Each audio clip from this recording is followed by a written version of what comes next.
I would like to introduce, yes, man. I would like to introduce David. He is the CEO and founder of TaskDrive. It's a company that helps companies to do outreach. He also, probably you know him from MaxCDN. It's a super mega platform, and he did super mega things that he's going to tell us about. But also he's been doing, he's also written on Huffington Post and a few other related news. And he's also going to talk us about love and happiness. Yay. David, thank you to finally and to all the audience, man. Thank you very much. Thank you for having me, man. Well, David, what is TaskDrive? Who are you? Who are you, first of all?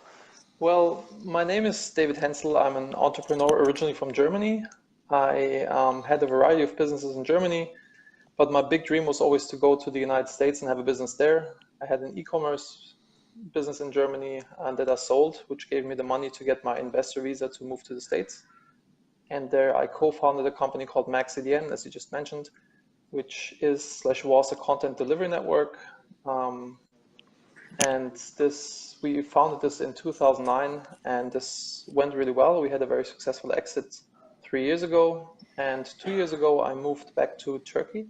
My wife wanted to move back to Germany, but I couldn't go back to German weather after living in Los Angeles for so much time, you know. I became allergic to cold, and we moved to the south of Turkey, which is really nice.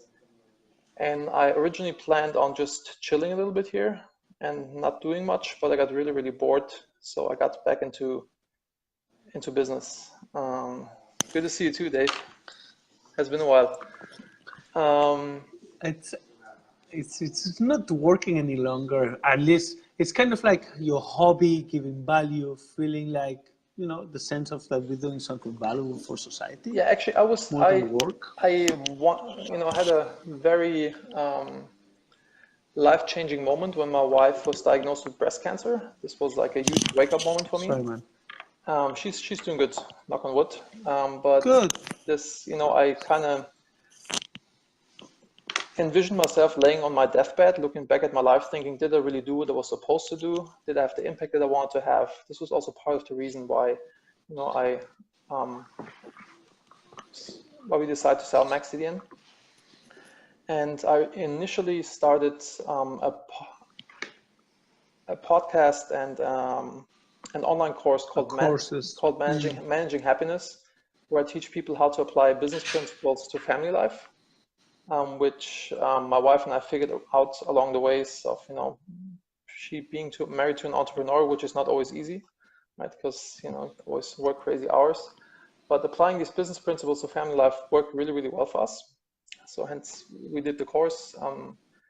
But this went more towards the direction of being like a family therapist, and I'm a business guy. That's kind of what, you know, is floating my boat. And I actually read a book called Conscious Capitalism. If you haven't read it, it's yes, really we actually have it in here. We actually have it in here, and it's in our find it in the library, and we love it as well. And so this, but sometimes sometimes we do this funny self-growing. We teach people, but we actually do it for us. We do it we think we're doing it for everyone else, but we actually do it for us. Don't you think so? Oh yeah, absolutely. You know, like even I love helping people, but you know, it's to some degree it's egoistic because it makes me feel good when I help people, right? And when you teach, you learn, and I think that's one. Obviously, you give value, and because we're giving it, and we have the power of connection, and I think it's brilliant. And but I think we also would like to thank Dan Martello, Eric Siu, and also Alex from SaaS Talk, which in a way is why we are connected, you know.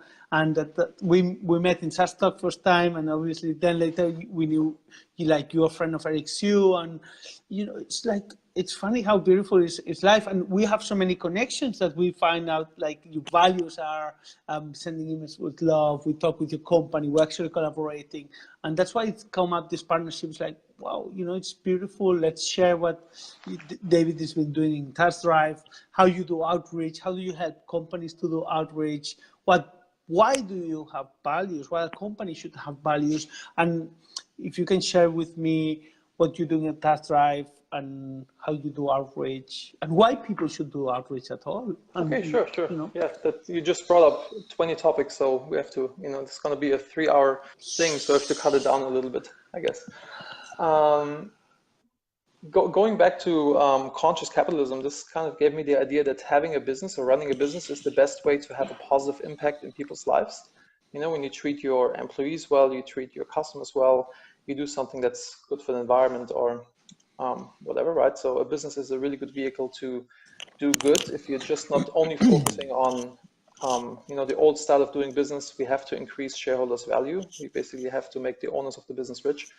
That's not really the case anymore. And in this book, the guy proves that businesses that have this conscious approach are actually more successful these days. So yeah, I want to get back into business, and I started a company called LTVplus. We do dedicated live chat agents for e-commerce businesses and SaaS businesses. And then my old business partner, Samir, he started TaskDrive, and he didn't want to do it anymore. He made good money from the Max CDN sale, and also he had a web hosting company with his brother that he sold, so he wanted to play in the stock market.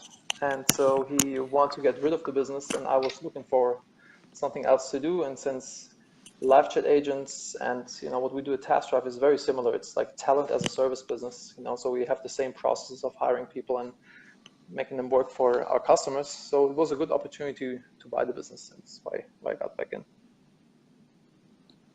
And yeah, so you brought up so many topics. What do you want to talk about first? Love and fear, company organization, outbound, outreach, whatever. Desserts. No, go straight to love and fear. I love it. We can talk about outreach later, but I think the course is love and fear. Mm-hmm. Outreach, once you've beaten the love and fear, outreach is an easy topic. I think if we go to the inner, it's easier to go outside afterwards. Yeah. I'm a firm believer that every decision in life you either make out of love or out of fear. These are the only emotions like deep down inside that guide our decision making.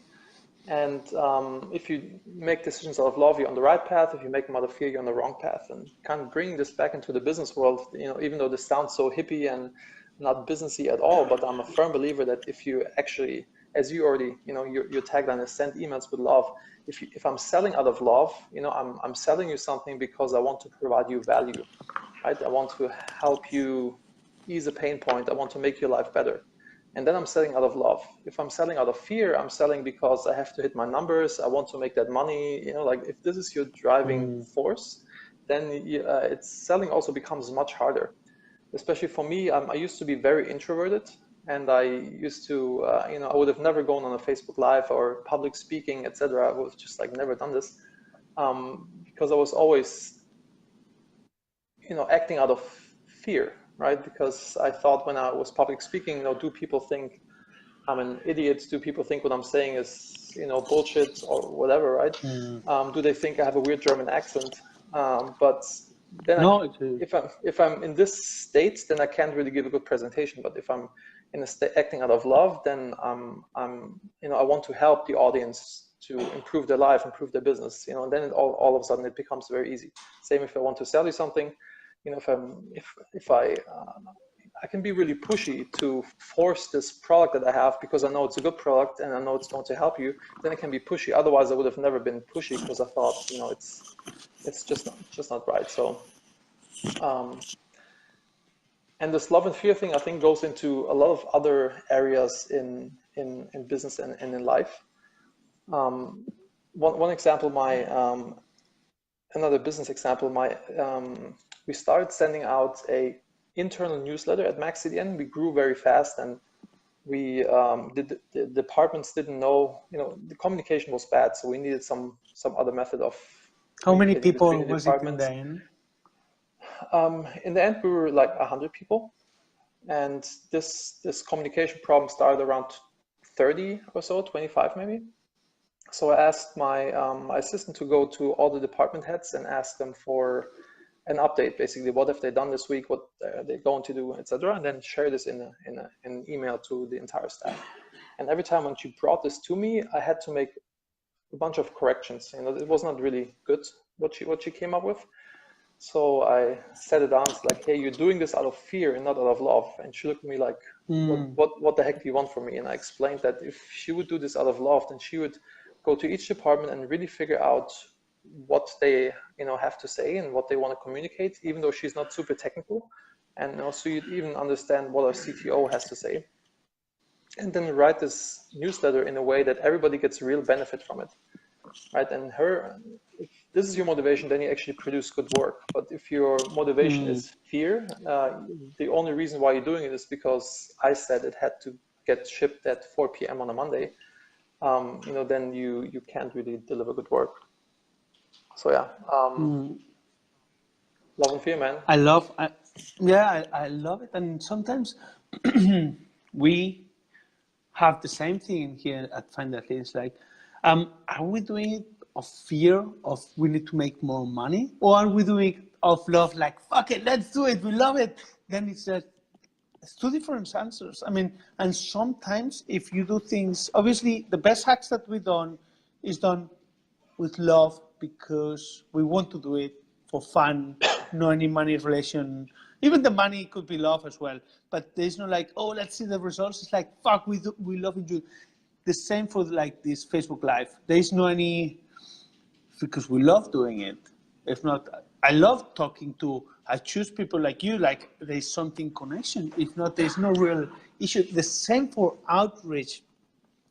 Tell me, when do you think you do an outreach with love and with fear? Yeah, I mean, you can give me 2 examples, and what 2 results do you get?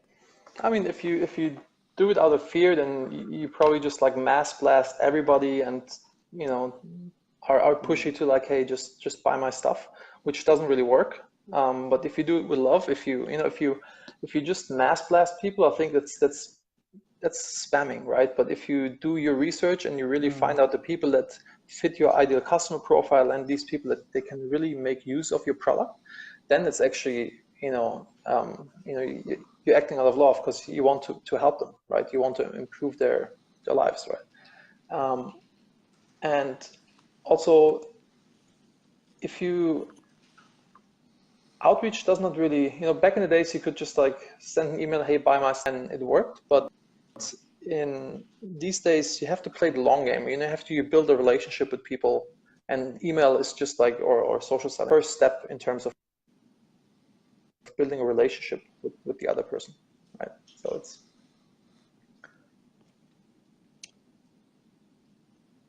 yeah, 100%. Even that we are technological. Yeah, it's cutting up. Even the technology that helps us to do both good and bad. And it's funny, when we were preparing everything, David said, yeah, ICP. It's like, what is ICP? Tell me, well, obviously now I know because you told me, but tell me, what is probably the best outreach strategies? What is, obviously, explain your ICP. Explain me a little bit more the insights from your point of view of a good outreach, and what do you need to what do you need to bear in mind? Yeah, sure. I mean, first of all, it's really important that you know your ideal customer profile, right? And ICP. When you do ICP, ideal customer profile, and you also have to know how much you make from this customer in 1 year, because this really drastically changes the if it even makes sense for you to do outreach direct to a consumer or to one of your customers. Because if the customer doesn't spend north of $15,000 a year with you, it's probably not worth it, because like sending them the email, jumping on a call, like all that stuff. If you have a SaaS product that's $50 a month, it probably doesn't really make sense. In this case, you should probably switch to more of a partnership model where you create win-win-win situations. We did this very successfully at MaxCDN, where we found, let's say W3 Total Cache, a WordPress caching plugin is one good example. Like, he has a lot of users, and we partnered up with him with MaxCDN and paid him an affiliate commission when somebody signed up. So it was a win for him, and we had the win, because we made money as well.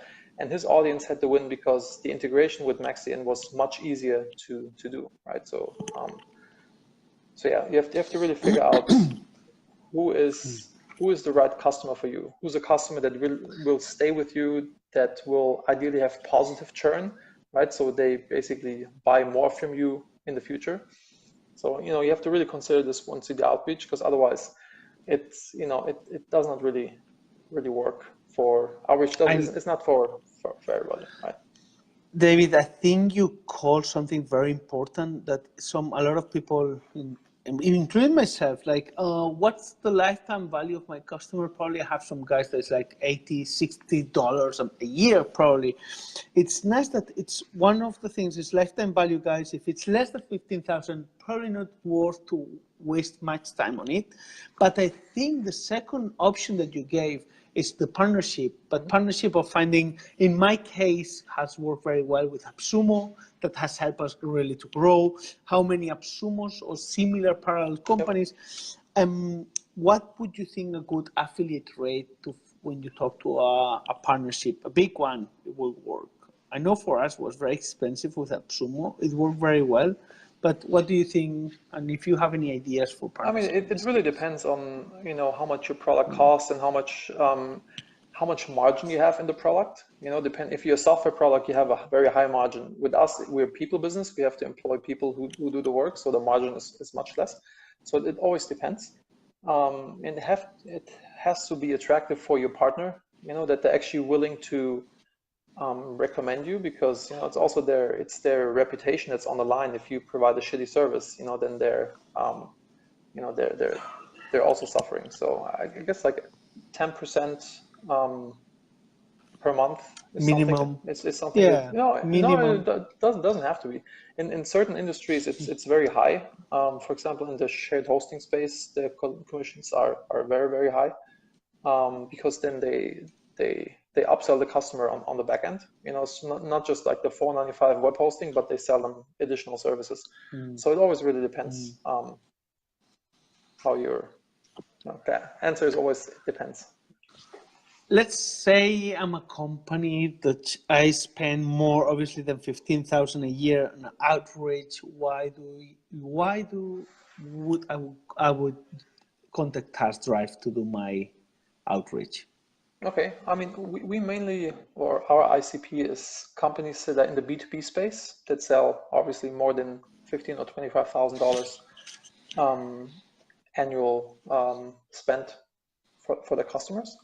And we initially, when I bought TaskDrive, we were only doing lead research, you know, kind of using a bunch of tools, including Find a Lead, to just, you know, make it smoother. Actually, the reason why my business partner Samir started TaskDrive is at Max CDN we had high-paid sales guys sitting in Los Angeles, and, you know, they were going through LinkedIn and trying to find the next person to hit up, and, you know, just doesn't make any freaking sense. You know, you can get somebody in the Philippines to do that for you just as good. And, you know, then your high-paid sales guys can spend more time on, you know, talking to existing clients to upsell them, or talking to prospects, etc. Right. So this was the initial thing why TaskDrive was created. And when I bought it from Samir, they were only doing the lead research, but I added additional services. So basically, now you get an SDR, a sales development rep, that can do, you know, the email. They can write the emails for you. They can do the social selling. They can clean up your CRM, etc. So like all these services that a sales development rep is doing, we can fulfill. It's all based on, you know, the idea from Aaron Ross. I think, didn't you do a live stream with Aaron before? Yeah. Awesome. And actually we actually kind of collaborated with a Predictable Revenue on Colin and Max, the guys from there. If you need me to put in contact with him, happy man. I know. We hired him when he wrote the book, like right when the book came out. When he was not, you know, now he's like this super big deal. Back then he was just, you know, normal mortal like you and me, you know, but now he's like Mr. Sales Development. So I know him from back then. I also had him on my podcast for managing happiness, because he has like nine children or something like this. Kids, and he had like, I think it's a bit higher now, and in 2 or 3 years he had grown. It's actually very inspiring, Aaron Ross, in a way that let's do sales, let's do hustle, let's growth on outbound, but let's have a magic huge family. And in a way, me sharing personal life, it was thanks for Aaron in a way. I mean, because he just, this is passion, like, the children, he adopts children, and this is, his motivator to sell and to make money, to support, this having so many children in Los Angeles is unbelievably expensive, so you got to make good money doing that. But in a way, also as a he's went through shit. He's been through hell. He lost his company. He was, and in a way that he's like, yeah, life, work is very important, but come on, guys, family, health, and habits. A few weeks ago, now I'm with Eric CEO. It was this. The Power of Habit. I don't know if you heard. Yeah, I read the book. Yeah, I read the book. I haven't. Wonderful. I didn't read the book yet. I'm listening to the podcast from Power of Habits, and it's like, whoa, man, I love it. And it's kind of like, thanks to Eric's use, I met so many people, and this Power of Habit is funny. Finishing at 5, we are 9 to 5 guys. When you say, yeah, I'm an entrepreneur. I'm sorry for I am entrepreneur, but we have a very 9 to 5 job. And this is like a number one role in here in the company. It cannot go over that. Whatever it doesn't fall, yes, we do lose deals, but sorry, guys, this is kind of important to be sticky. I don't want to say in the timeline, but if it's not fit on here, it's not, it's part of the deal. I actually work a little more. I don't sleep that much for some reason, and so when my wife goes to bed, I work till 2 o'clock at night or something like this. And a lot of our partners and customers are in Los Angeles or in America. So time zone wise, being here in Turkey, with being in Spain, right? It's yeah. It's for me. We do have connection with the chat with the company and everything, but we try to be very with our personal life, kind of like divided, connected, but divided. And this is Christian, my co-founder and partner, Find That Lead. He was very much putting it in the beginning, and I think me in the beginning was very obsessed to work 24/7, blah blah blah. And he was like, "No, Jared, weekends are for me. Afternoons are with myself and my girlfriend." And the two of us has really went to a middle point, which is I'm very super happy, and that's, I think I would stay on Find the Lead forever in a way. Even so, I'm afraid sometimes if we change job or if we get an exit, it's like, fuck, man, they're going to break our lifestyle, which is good for me. And sometimes like, let's raise money. Like, no, really, I'm happy how everything is, man. Yeah, I bootstrapped every business so far as well, and never raised any money. So. And in what stage are you in TaskDrive, and where do you see it coming up in the next year or two?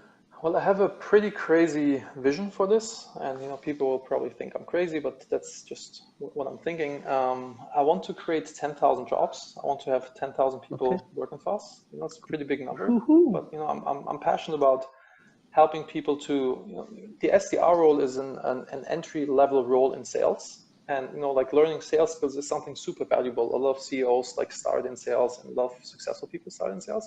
So we're building this system where we hire young people in the Philippines, and we train them up, and we have certain different roles they can have in our business, and we really educate them. We put a lot of emphasis on educating them to learn the sales game basically.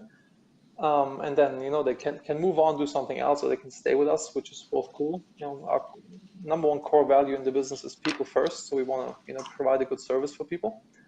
And so I want to help people build a life, and also pay for their lives. Right? So that's something that sounds good. Are you actually going to Philippines? Are you thinking of building an office there? Yeah, well, I'm actually going to Saigon on the 22nd or 23rd of this month, and then to the Philippines as well. Right now, everybody is remote in the Philippines, but we are thinking about actually, we're going to look at a few offices. We want to have an office where people can come if they want to, but don't have to, because traffic is really bad in the Philippines. So a lot of people are driving an hour and a half to work and then an hour and a half back. So makes sense. So it's just like kind of, you know, places where people can meet up. Same here in Bodrum, in Turkey, where I live. Have an office here where people can just come and hang out for, you know, executive retreats, or, you know, that people just come by here. So no must, but if you want, you can come. Yeah, for me, and this is important for everyone to understand, is like getting someone, a virtual assistant, is as difficult, a good person, and it's as difficult as getting an amazing sales rep in the office. And it's like, oh yeah, I'm going to Upwork, I'm going to put an advert, and that's it, fuck it. Before my last company, I used to do a lot of that, and stop it. That's one of the reasons I'm finding that late we didn't do the full outreach campaigns. One of my virtual assistant, Kat, which she's amazing. She's reading my emails, but she took me years for really know each other and working. We've been working now years, but it's so much. It's like someone is here working with you. And sometimes I think, yeah, let's go Upwork, put an ad, and let's find a sales guy. Is it that easy to find some amazing people? No, it's not that easy. You know, it's there's a lot of, we have like a pretty sophisticated process in terms of what kind of ads we put out there, and then we put them through a screening process. We let them do some tasks before meetings to kind of filter out who's really into this. And then we are very strict with our core values. You know, people have to, we communicate our core values to everybody, we communicate our why and our mission and vision to everybody, and we make sure that these people really buy in to this idea. So, you know, we only have, you know, people that share the same values. This makes it much easier. And I guess then the other point is that we train people. So it's easier to find somebody who's coming out of college and is young and hungry and wants to learn and appreciates this. But just, you know, even using Upwork, at MaxDN in the early days, I used Upwork on, actually was called Rent-A-Coder back then. I think they bought them all up, you know, back in the days. Yeah, they got free Upwork and Odesk and Freelancer. Odesk. Yeah, I always put out the same job 10 times, like a simple job 10 times, and got the results and figured out who were the 3 or 4 best ones of this batch, and then I gave these 4 guys another job, but all the same, and then I, you know, saw who responded the fastest, etc. A few metrics I have in there, and then I picked out 1 or 2, and then, you know, I work with them. Yeah, this is time consuming, man. Yeah, that's a value that we provide to our customers, because hiring somebody is a big headache, and we just, you know, we kind of do this for them. And I don't think it's just hiring is a big thing when you work with virtual people, but also they go, if they are one solo persona working from home, let's say they get ill, or family guy gets ill, or they have an internet connection, or they have like the highest windy, that's it. You're out of that person for as long as the person comes back. And probably, do you solve this problem at TaskDrive? I mean, we have always people on the bench, you know, because like to grow faster, and, you know, so it's easier for us to just, like, you know, plug somebody when a customer comes on, we can plug another person right in. Or sometimes, you know, for example, in December, a lot of our people that do customers that do research with us, they scale down because, you know, there's not that much activity in the sales world towards the end of the year. So we have people sitting there idle. They work for us and educate themselves to get better. So this is how we, you know, how we solve this issue, that we always have like somebody else on standby that can jump in. Hello. David, I have 2 not related questions. Why so many cars behind you hanging from there? Is it the cars you dream or the cars you own? No, I'm actually not a car guy. We're this is 2 next to this office. This is the office of a friend of mine. He's an interior designer, and he is building out our office 2 doors. All right, I see, man. Because sometimes I see you on the videos that you have done about motivation and stuff. I'm not a car guy.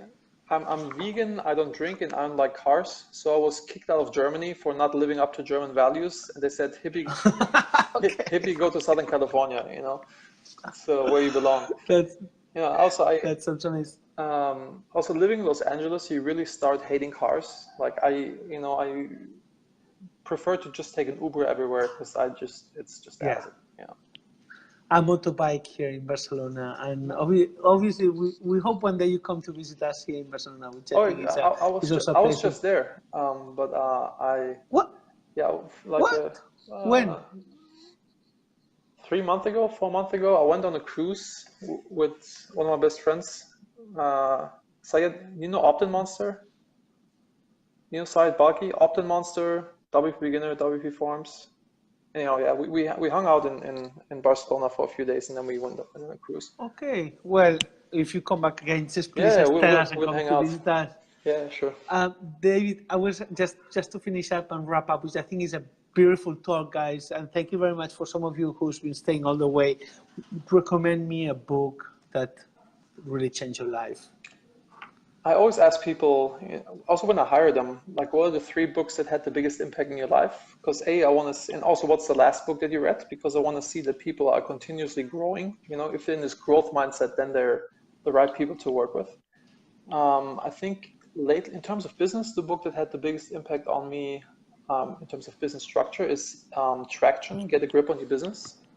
EOS, the Entrepreneur Operating System. I'm hugely in love with this book. I've implemented this in a lot of companies, and it just works amazing. So if you run a business, please do yourself the favor and read this book.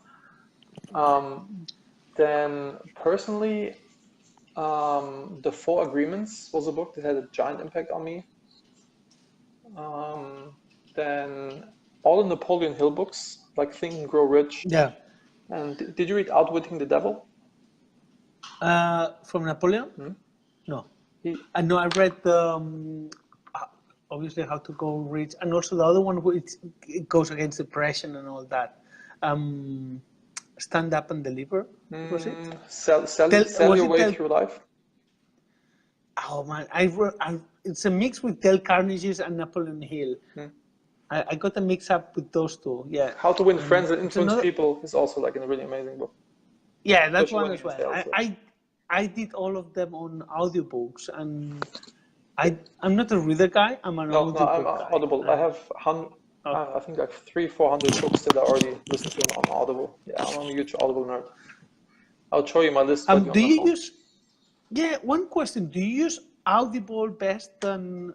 I'm using now. Sorry, guys, that we're going a little bit out of reach, but I use YouTube audiobooks, which has been working very well. I pay YouTube Premium and I listen to YouTube audiobooks. I didn't even know. Didn't even know this exists. Yeah.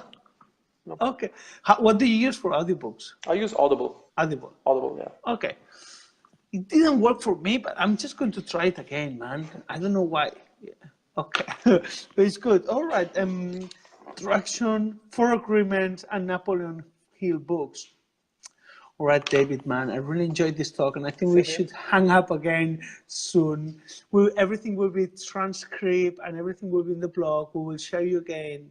And for me, man, it's been a pleasure. I really enjoyed this talk, which is one of the main reasons, and I hope you enjoy it as well.